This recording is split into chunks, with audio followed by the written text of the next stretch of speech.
12 hari bulan rejangnya udang, mayang mengurang. Berasal dari Kampung Pedamar, Sempang Air Molek, Melaka. Kemudian saya mendapat pendidikan awal di Sekolah Kebangsaan Air Molek.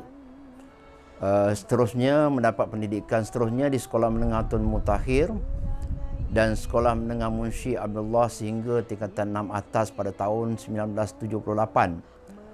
Pada tahun 1979, saya melanjutkan pelajaran ke Maktab Perguruan Sultan Idris Tanjung Malim dan pada tahun 1989 baru saya dapat melanjutkan pelajaran ke Universiti Sains Malaysia. Sejarah perkhidmatan beliau, beliau telah berkhidmat yang pertama pada 1982 hingga 1986 di SMJK St. Anthony, Labuan Sabah. Kemudian pada tahun 1987 hingga 1994, beliau telah berpindah ke SMK Buluh Kasab, Segamat, Johor. Pada tahun 1995 hingga 2001, beliau telah berkhidmat di SMK Tinggi Melaka dan kemudiannya pada tahun 2002 hingga 2011, beliau telah masuk ke daerah Jasin dan berkhidmat di SMK Tun Perak, Jasin, Melaka sehingga tahun 2011. Kemudian selepas tahun 2011 hingga 2017, beliau akhirnya menamatkan perkhidmatan di SM Agama Tahfiz Al-Quran Cenderah di Jasin, Melaka. Untuk anugerah dan kejayaan yang telah beliau perolehi, pada tahun 2004, beliau telah lulus dengan cemerlang kursus kenegaraan anjuran Biro Tata Negara Jabatan Perdana Menteri. Pada tahun 2004 juga, beliau telah menerima anugerah perkhidmatan cemerlang kali pertama. Kemudian pada tahun 2006, beliau telah mendapat anugerah pengarah ko-akademik. Pada tahun 2009, beliau telah dianugerahkan dengan anugerah pingat jasa kebaktian PJK. Pada tahun 2014, beliau telah dianugerahkan dengan APC kali kedua.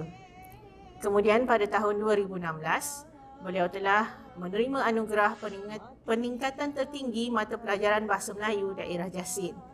Dan pada tahun 2016, sebelum beliau bersara, beliau menerima anugerah Tokoh Seni Budaya Negeri Melaka.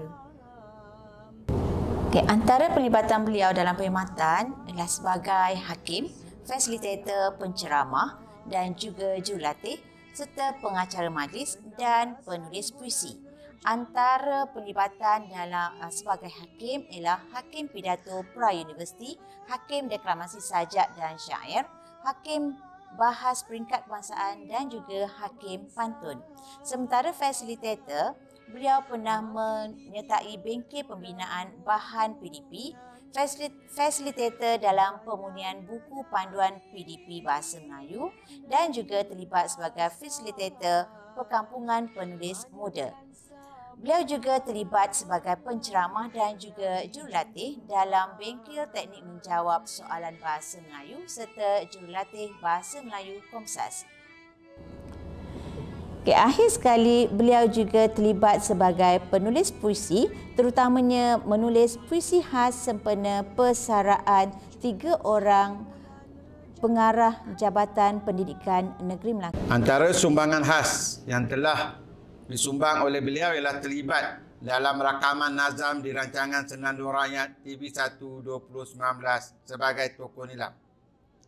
Terlibat dalam rakaman Rejang di rancangan Puisi Nusantara TV1 RTM 2020 hingga 2021 sebagai tokoh rejang.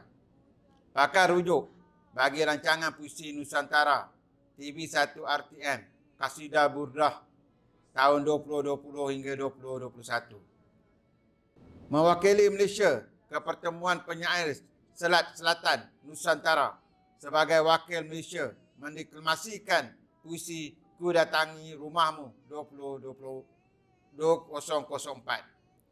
Menulis puisi khas 3 ketua negeri Melaka, Datuk Seri Abu Zahar Isnin, Datuk Seri Haji Muhammad Zain bin Haji Abdul Ghani, Tun Seri Setia Dr. Haji Muhammad Ali bin Muhammad Rostam.